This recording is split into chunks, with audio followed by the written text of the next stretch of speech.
Explorers of the unknown, welcome back. Let's expand our horizons with today's question. Yes, you can cook a frozen spiral ham without thawing it first, but adjust your cooking time. Expect to increase the usual cooking time by 50% when starting from frozen.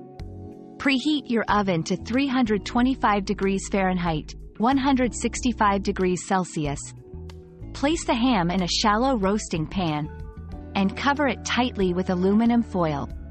Cooking a frozen ham requires careful monitoring, and it's always a good idea to use a meat thermometer to ensure it reaches the safe internal temperature of 140 degrees Fahrenheit, 60 degrees Celsius, before serving. We've quenched today's curiosity, but there's always more to learn.